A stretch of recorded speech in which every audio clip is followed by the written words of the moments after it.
good afternoon and welcome to this webinar where we will be revealing the best job seeking tips. I'm Bertie Siggers and I'm a permanent consultant on the West End team at Tiger. I have soon to be three lovely ladies joining us today, so thank you so much for your time. They have all got jobs through Tiger during this pandemic. We have Sarah, who is an EA to the COO of a top insurance firm in the city. We then have Samar, who is an EA to a high net worth individual. And then finally, we have Morag, who will be joining us soon, who is in a dual operations and HR role for a high-end jewelry company. Welcome, ladies. So today we'll be talking about a range of topics.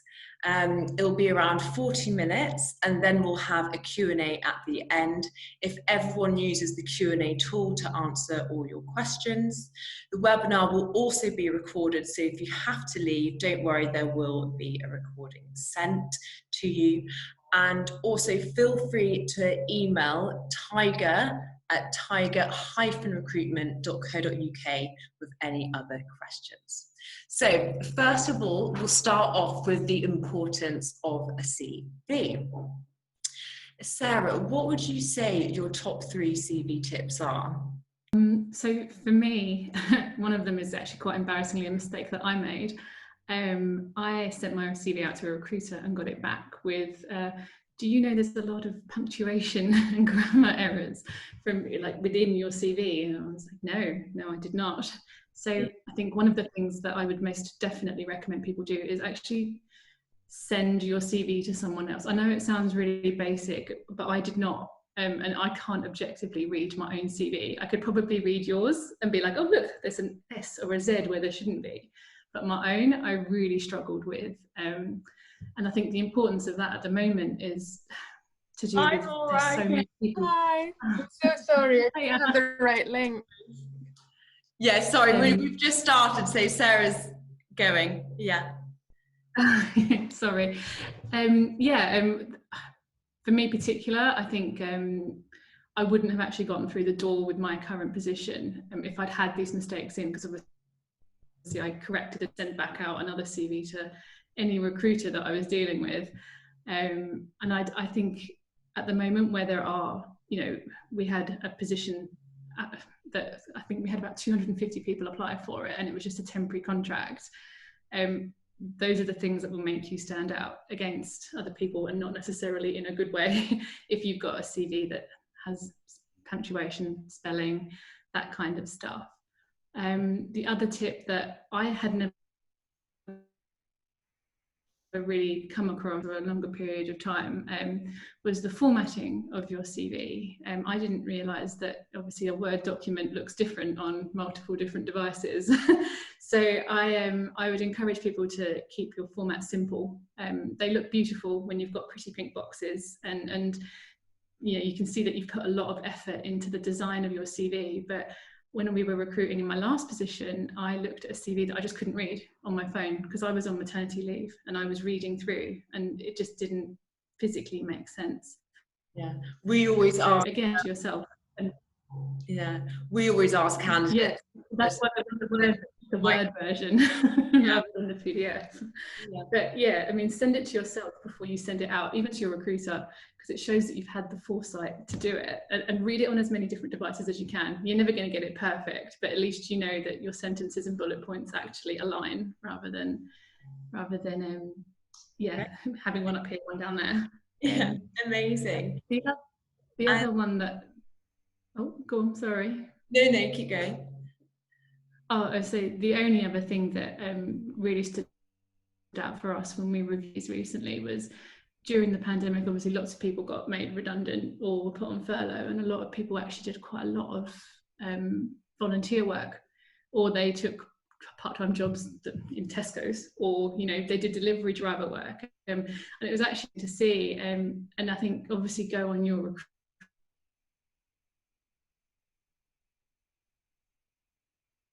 recruiters based to not include it. I think some of the most interesting people I've personally have interviewed over the last kind of couple of months have been the people that have taken lockdown and gone, okay, well, what can I get as a positive out of this? And I think one of them did drive a Tesco van. It was amazing. She was so good.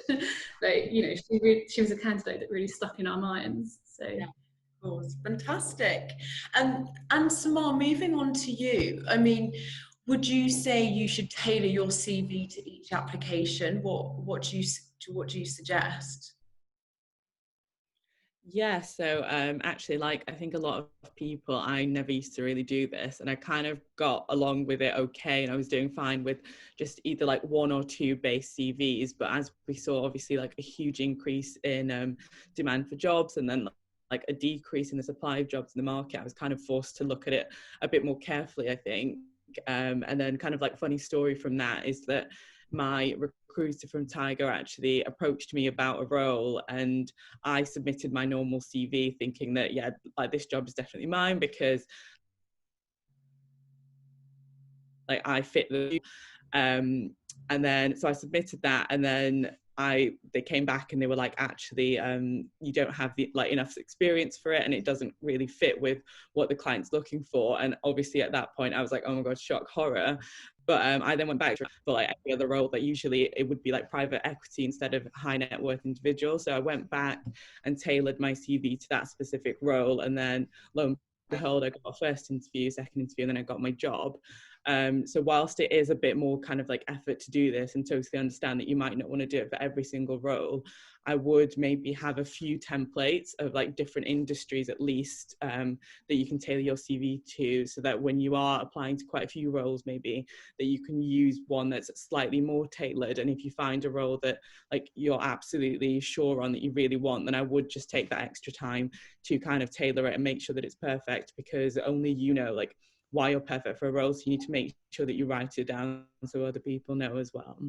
Yeah, exactly. And then kind of moving on to the application process, there are sadly fewer roles, but a lot more people applying. So it is a competitive market. Morag, what was your application process like? Mine was kind of the very beginning of lockdown, so everything was checked and everything was kind of starting to fall into place with the pandemic, and we were going into lockdown. So jobs were being taken off the market, and everyone was kind of panicking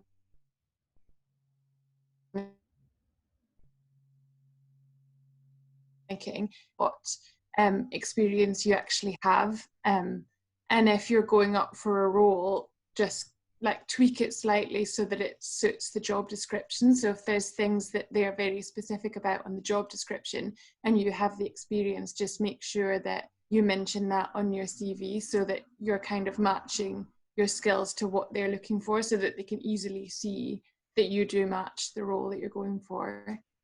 Yeah, of course. And Sarah, do you have sort of any further tips on the application process? I think I didn't really apply for that many positions because I was still unsure as to whether or not I was actually going to leave my existing role. But I think the most important thing for me was to just be honest with myself and the recruiter. It's really hard to see roles out there that you think like, oh my gosh, I'm perfect for it. Like, this is exactly what I want. But I think you kind of have to trust the process a little bit. Like, your recruiter also think in there that you've said like, you know, this is my perfect role, this is what I'm looking for. But for them, they know that doesn't fit with that client. You know, they might not necessarily tell you exactly why, but you know, there were a couple of times where I was like, but I don't understand. And they're like, you know, from what you said, from what you want, this role won't give it to you.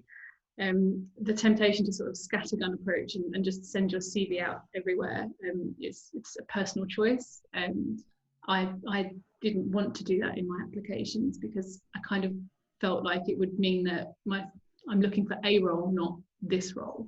And I wanted to be confident when I was saying to someone that was interviewing me that everybody else. Yeah, of course. And Samar, would you say, you know, a lot of people are worried and, you know, getting desperate to sort of find a role, would you say apply for everything or filter through it, or what do you suggest? I would kind of just like reinforce what Sarah said. So I think we can all admit that we probably have like scattergunned it a few times when we've looked for jobs, especially during like times of COVID, when you almost start compromising things that you want in a job. And I would really kind of try to get yourself away from that, because like, you know which jobs you're suited for, and then you start applying to things that you won't enjoy at all, and then that then becomes not just a waste of your time, but also creates almost a negative experience, because then you will receive rejection later down the line, which then will almost like impact your motivation in your job search. I'd recommend maybe a short list of things you want from her, include things like industries, a few positions that you'd be open to, like locations and salary, and then just try and stick close to those. When you are applying, you'll send like better applications, and the recruiter will realize that it's a serious application and might then keep your like name in mind for the roles that are suited that way, as opposed to just like assuming that you've just applied to anything and everything. So it kind of just becomes I guess just going back to that, Samar, I mean, still, guys still apply for roles that you can see yourself working in. I know it's a hard time, but there's no point going into a job if you just know the long haul it isn't going to work out. So just stick to it, and the right role will come up. Moving on to virtual interviews, Zoom and Teams is definitely becoming the new normal. Morag, I guess you were fully onboarded remotely. What was the sort of run me through the process of it all and all the tips? I think it's just important to remember that it's kind of new for everybody. So the people on the other side of the video call are probably also quite nervous or quite awkward. And it's hard to get your personality over when you're not physically with a person, because you can't tell like little mannerisms and things. And I think it's just really important to listen really well so that you're responding properly to what's going on. And I think with onboarding and starting a new job, it's quite easy if you're working from home and if you're remote to allow yourself to be quite shy. And starting a new job is hard, and you can't meet everybody face to face. And I think if there is things like team quizzes and team virtual events and things, I think you just have to make yourself go to them and make yourself get stuck in and reply to things on Teams or Slack or whatever it is, so that you're involving yourself in the team as much as you can. Eventually you do meet people face to face, you'll feel like you've already kind of integrated into the team and you're much more involved. Yeah, great. And Sarah, in terms of environment, what would you say is the best environment for a virtual work? For me, it was one where my toddler was not, but it was a bit of a challenge actually. But I think aside from the usual things, I think a lot of people now know about, like checking that your Zoom name is not your pub quiz name from Friday. We've had that. I did not make that mistake, but I do know some things like letting people in your household know what you're up to. At the moment, my husband is 3 floors in the loft, and he's not allowed to move from that. It would take me from my zone that I'm currently in. So it's things like that, making people aware, but as well as environment physically. So for me, going to an interview is part of the process, and that's your mental environment. And I actually really struggled to sort of, you get into this habit of thinking I can just jump on a call and boom, you're there. But actually I found that I had to create like almost the equivalent of going to the office, getting to the lobby, waiting in the reception area, and all of those things which are like mentally going through a checklist that mean that you're going into an interview. So I didn't go for a walk because it was it was hot outside and I didn't want to get back all flustered, but I did do things like log on half an hour early, and I spent I did it today as well. I spent half an hour looking into my own Zoom room, chatting to myself, which you feel really silly when you first do it. But like for now, I don't public speak. This is the first time I've ever had to do it. So I've never interviewed via VC either. So I literally sat and like walked myself through my own CV and all my own achievements, so that by the time I got to the actual interview at 1 o'clock, I was not rushed. I was ready, and that for me was more about the environment that I created than the physical room. I mean, obviously the physical room you're in needs to be great. You need to have lighting and good lighting. Make sure that all your background is appropriate, like you haven't left your underwear to dry on the radiator or something like that, because people do it. We're all virtually working at home, and I've seen more of my colleagues' stuff than I ever thought I would. Just personal items laying around, and it's important because it's still an interview and it's still your first impression, and where you're sitting. That's kind of the first thing they're going to see, isn't it? So. Yeah. To my left, there's loads of baby toys, but you can't see that. I've picked a blank wall. Yeah. Well, you're doing an amazing job, Sarah, on your first webinar. It's great. And thanks. Samar, do you have any further tips?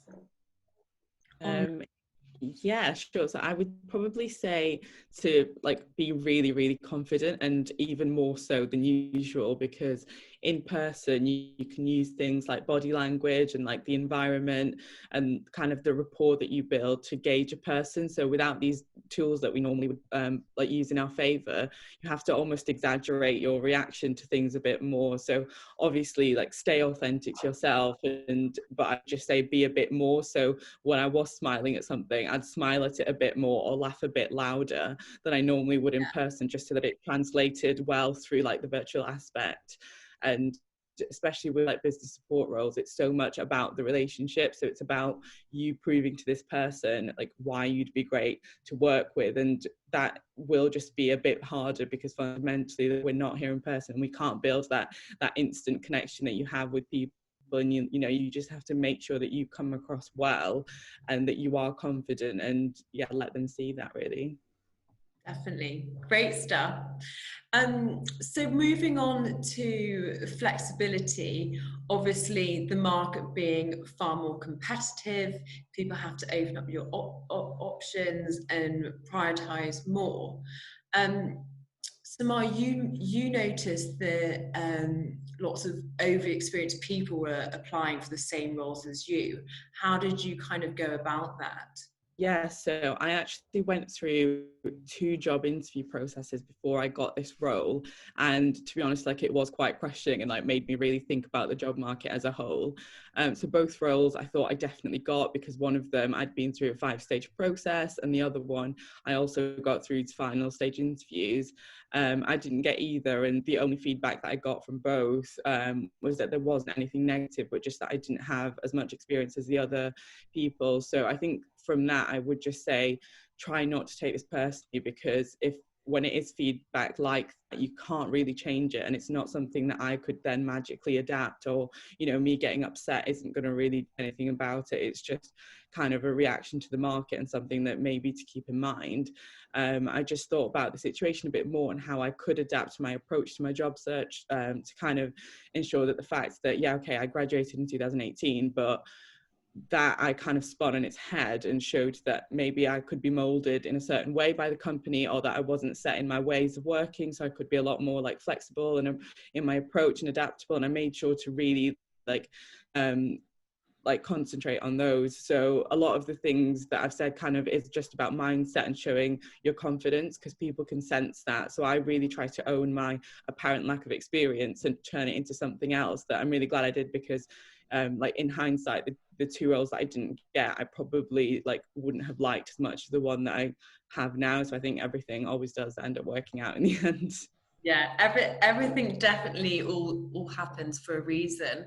And it's kind of going back to sort of people applying for every single role that's out there.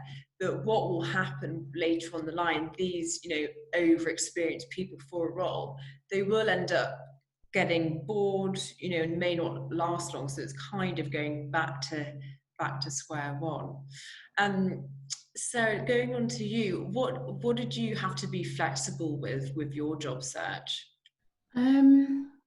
Yeah, it's tricky. I've never had to be so flexible. Obviously, for me, a flexible role, I was trying to look a list of where my ideal locations were, what industry I was working in versus what I'd potentially work in, salary, like, you say the word compromise. Flexibility isn't a compromise. It's about learning how you can adapt in this current situation, because I think nobody is going to go out there and find I say nobody, somebody will, I'm sure, but flex a little bit on what it is.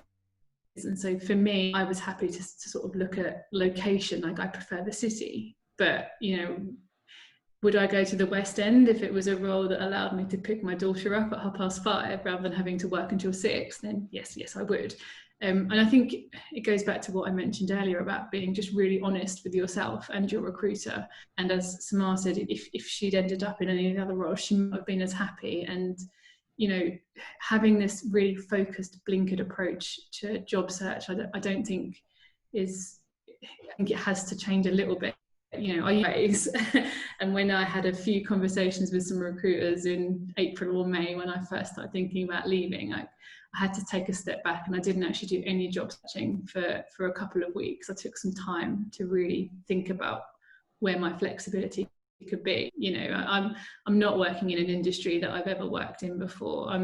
The company I work for is like nothing, and I love it. And that was all because I was able to sort of go, okay, well, it's not what I initially thought I would end up with, but here we are. And yeah, that's about it really on the flexibility. It's just important to have it. I think also just to be really open and honest with your employees as well. Everyone knows it's sort of an unprecedented time and people have different lifestyles. Moving on to remote onboarding, Morag. Obviously, it's a not common practice, but it's becoming more and more popular. What was your onboarding process like?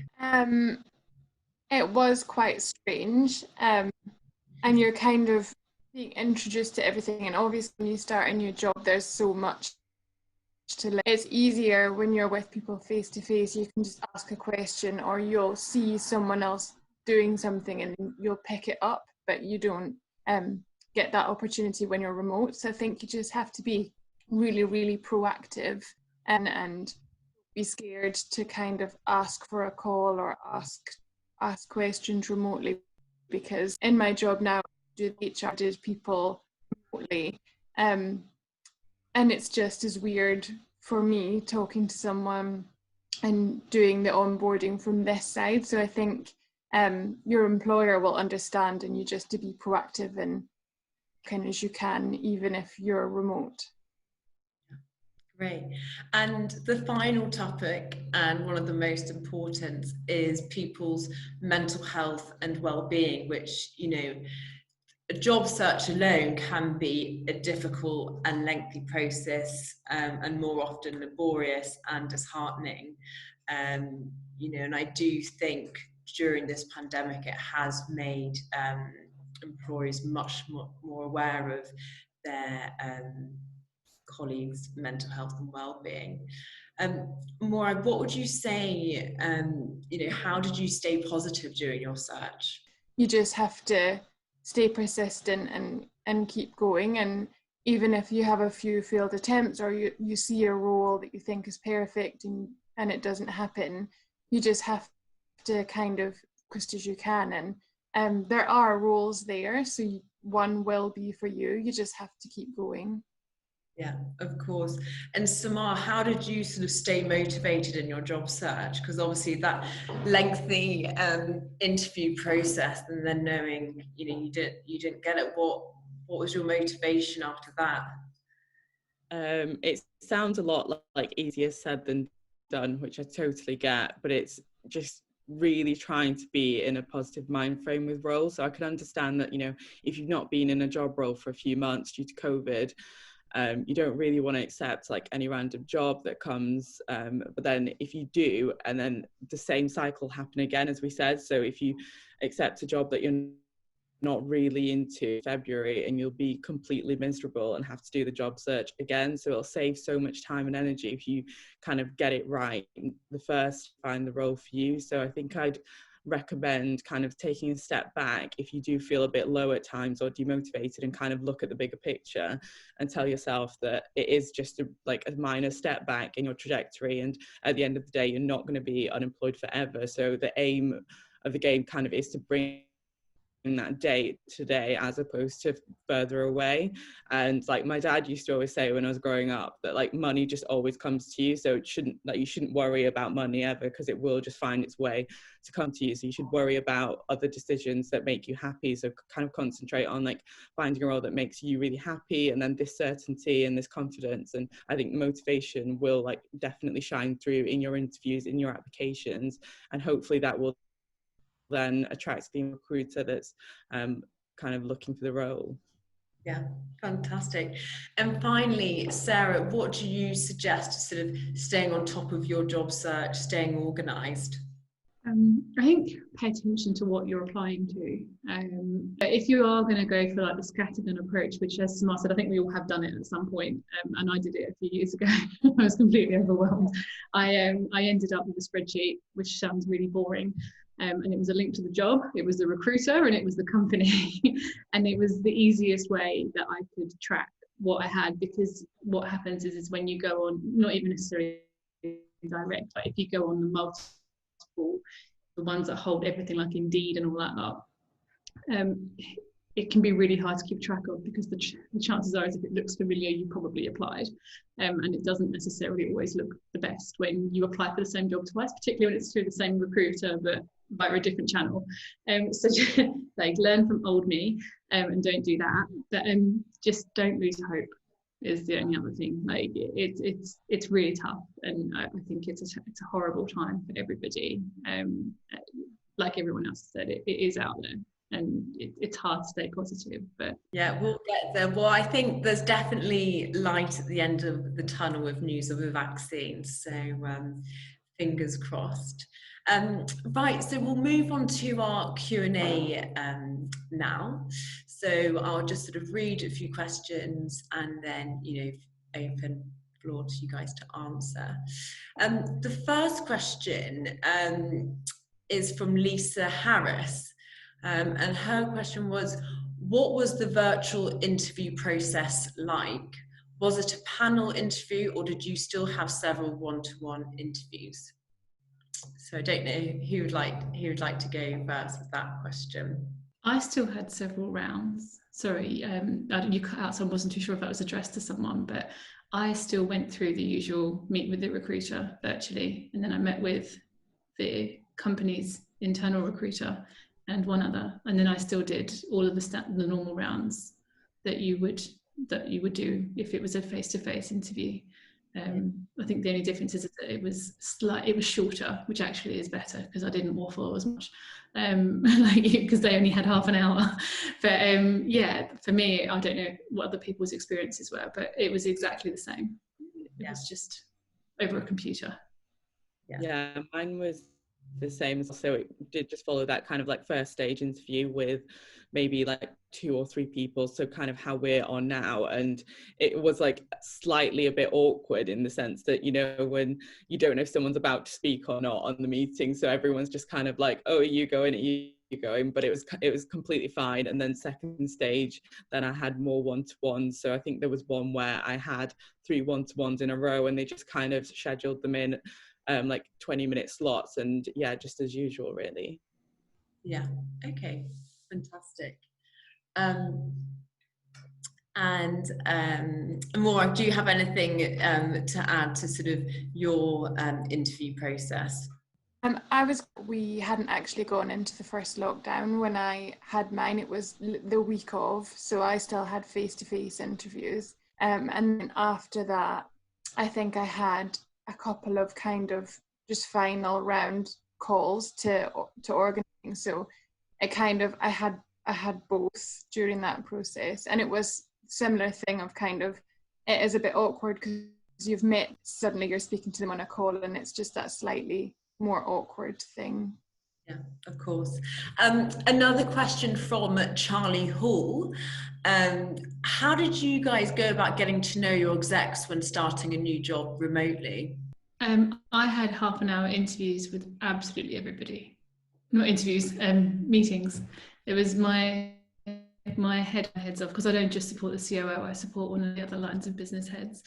And she suggested that I put half an hour in with her leads, just to get to know them and what they do. And actually, in hindsight, that was probably the best thing. Like, half an hour with everybody was probably more than what you'd get in a physical environment. Like, you would normally just say, oh, hi, as you're walking past their desk. But actually, this is the one time where virtual onboarding, I think for me, has been a huge positive. It's that people actually take the time out of their diary to speak to you. And if you have that, if you do get onboarded virtually and they don't offer it to you, ask for it. Like, you know, one of my questions in my interview was, how do you embed people virtually into your company? And that was, so yeah. Samar, do you have anything to add to that? Because obviously supporting someone, you know, the fit and getting to know one another, how each other works is so important. How did you go about that with your role? Yeah, I think especially this role that I've got now, it was more important than ever, because I've never just on their own, so I've normally done like multiple heads, but this one is just one-to-one relationship with a high net worth individual, and it's literally just me and him. So it was like really important to make sure that we got off on the right foot and that we got along. And I think you have to gauge the person, and because I'd had 3 interviews with him, I kind of like almost made a profile of what he was like in my mind. So I took that approach when I started my role to get to know him, and I kind of we're quite like pals, to be honest. So like we chat like we're friends. Like, we don't have that relationship that I've had with different kind of like bosses and execs in the past. So literally, like, we text each other all the time, and we go for lunch once a week, and in the lunch we don't talk about work, we just talk about life. And like we're kind of like organizing a drinks for after lockdown for like me, his mates and things. So I think it's that thing of just like trying to gauge who the person is and how they want you to be to them, and how that works, because I've done that in the past and had really different relationships with each one depending on the person. And with this person, he's much more of like an entrepreneur, he's much more like a lot younger, so he appreciates that more in terms of like, he's not expecting that like huge respect that I think a lot of people do want when you first start. So I think, yeah, just completely up to the person that you're working for, really. Yeah, brilliant. And guys, we'll go to the final sort of question, because I know my signal is not so great. But Siobhan Coyne, her question is, what is the ideal outfit for a Zoom interview? How should you guys present yourselves? As if you would a physical face-to-face interview. You know, yeah, I don't think I wore a jacket. I think I wore this top, but, like on one of the days, but as you would go to an office, you know. Yeah, no, I still say to candidates to sort of, see it as like a normal face-to-face interview, because I think some people can get confused. Okay, right, guys, we're going to wrap it all up now. So I just want to say a massive thank you to Sarah, Samar and Morag. You are fantastic, and for everyone attending. I'm sorry if we didn't answer all your questions, but please feel free to email tiger@tiger-recruitment.co.uk. I hope you all enjoyed it and found it insightful, and look forward to seeing you next time. Bye, guys.